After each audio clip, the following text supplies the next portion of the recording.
Hey, and welcome to Beyond the Veil Show. I'm Pastor Joe, and don't forget to do all those things that you got to do to keep us doing what we love to do. Subscribe, like, pop your cheek, all those things.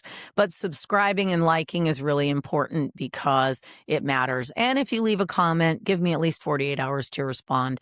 Although my co-producer always pokes me and says, pay attention to your comments because people are watching you. Anyway, that being said, welcome. And today I have another amazing story that I want to share with you. I will be reading a little bit of it off of my tablet just because I want to make sure I get all the details correctly. I received a phone call from a client that needed funeral services for a young man that was a heroin addict, and he took his own life.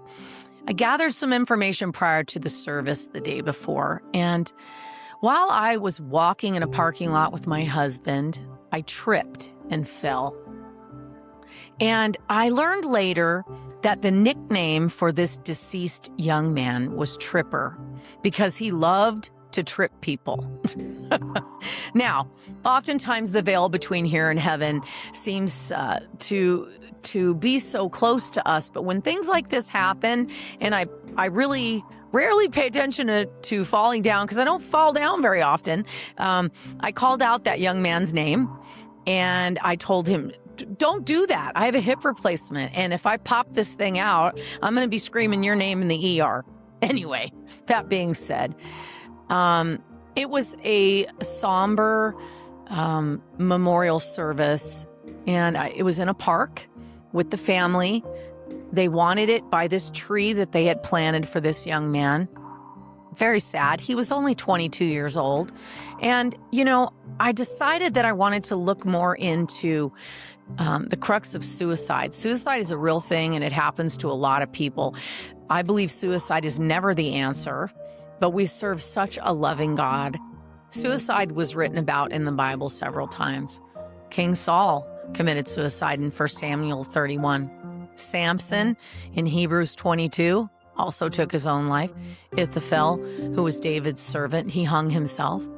And of course, Judas Iscariot also took his own life.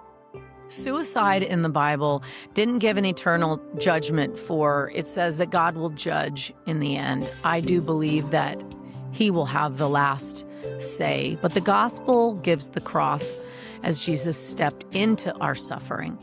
Let God have the final say and not death. God knows our hearts, and I believe the scripture verse says in Romans 8:38 that, for I am convinced that neither death, nor life, nor angels, nor demons, nor the present, nor the future, nor any powers will ever be able to separate us from the love of God. God is in all of the details, and even when we quit, I think God knows, and he knows. And I think he will have the last judgment for those things that we don't know the answers to. It's a sad way to quit because it says we're not supposed to be the one to pull the pin on our life.